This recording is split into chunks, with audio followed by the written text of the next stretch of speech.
میرے گھر والے کہنے لگے کھانا چھوڑ دیں پہلے اس کی بات سن لے. میں نے کہا پتر کیا ہوا, کسی نے مارا ہے کسی استاد نے؟ کہنے لگے نہیں حضرت, گھر فون کیا تھا تو میری اماں اور ابا کی لڑائی ہو رہی ہے. بچہ کانپ رہا ہے, ٹانگیں کانپ رہی ہیں. میں نے کہا کیا ہو کیا گیا تمہیں پتر, لڑائی ہو رہی ہے تو گھروں میں ہو ہی جاتی ہے. کہنے لگے نہیں آپ کو پتہ نہیں وہ بڑا سخت لڑتے ہیں. میرے والد جب میری والدہ کو مارنے کے لیے آگے بڑھتے ہیں تو ہم سارے چار پنجوں کے نیچے چھپ جاتے ہیں, ہمیں خوف آتا ہے, وہ منظر خطرناک ہوتا ہے. یہ کون تکلیف دے رہا ہے اپنے بچوں کو؟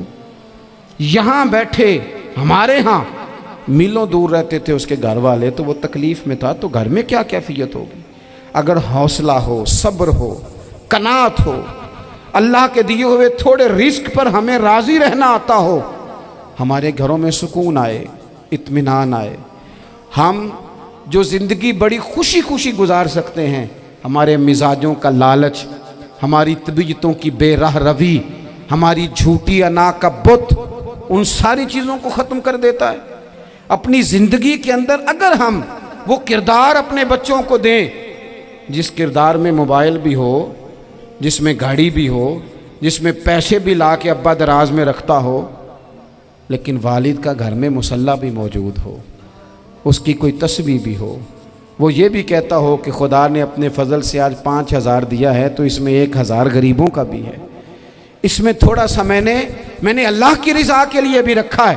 اگر کوئی مشکل آ جائے تو وہ باپ اور ماں کو صبر کرتا ہوا دیکھتے ہوں.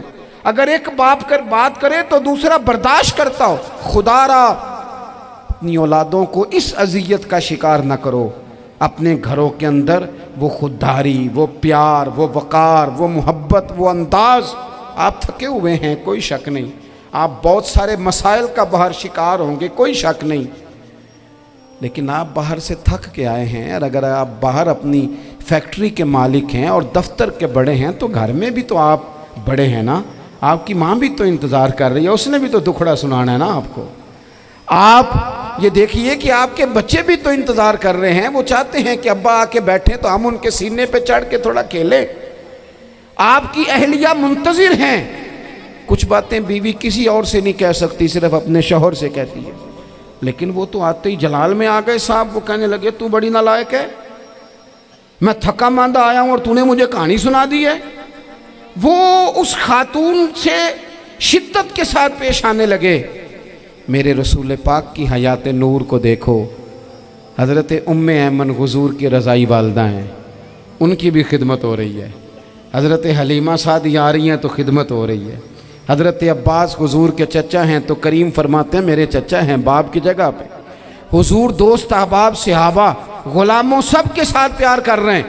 9 ازواج مطہرات ہیں گھر کے اندر, اور کیفیت یہ ہے کہ حضور صرف ان کی ضرورتوں کا ہی خیال نہیں کرتے, خواہشات کا ہی خیال نہیں کرتے, بلکہ میرے کریم کا طریقہ یہ ہے کہ کوئی بندہ آج بول کیا رہا ہے, وہ کہاں کھڑا ہے آج, اس کے جملے کس طرح کے ہیں, اس کا لہجہ کس طرح کا ہو گیا ہے اور اسے ٹھیک کیسے کرنا ہے. محبوب اس کا خیال فرماتے, توجہ کرتے. میں کہتا ہوں کہ ہم سب کو شوق آیا ہے آرام کرنے کا. میں صبح 11 بجے سے پہلے اپنے گھر سے نکل آیا تھا اور یہ وقت آ گیا ہے اور رات کو خدا جانے کس وقت گھر پہنچنا ہے. کئی دفعہ کیفیت یہ ہوتی ہے کہ گاڑی سے اترتے ہیں تو پھر دل کرتا ہے کہ کوئی اٹھا کے چلائے نہ کبھی. اس کے باوجود بہت سارے لوگ ناراض رہتے ہیں کہ ہم سے مل کے نہیں گئے, فوٹو نہیں کھنچوا کے گئے, فلانی جگہ چائے نہیں پی کے گئے. یہ تسلسل ہے. لیکن میں جتنا مرضی تھکا ماندہ گھر جاؤں گا نا, کبھی ایسا نہیں ہوا کہ میں گھر جاؤں تو بڑی ٹینشن میں جاؤں. میری گھر والی ایک دن مجھ سے کہنے لگی آپ نے کبھی نہیں کہا کہ میں تھکا ہوا آیا. بندہ تھک بھی تو جاتا ہی ہے نا, کبھی کہاں کرے نا. میں نے اسے کہا پتہ کیوں نہیں کہتا, اس لیے نہیں کہتا کہ میں نہیں چاہتا کہ میرے بچے یہ کہیں کہ ہم نے دین نہیں پڑھنا, ہمارا باپ تو بڑی مشکل میں ہے.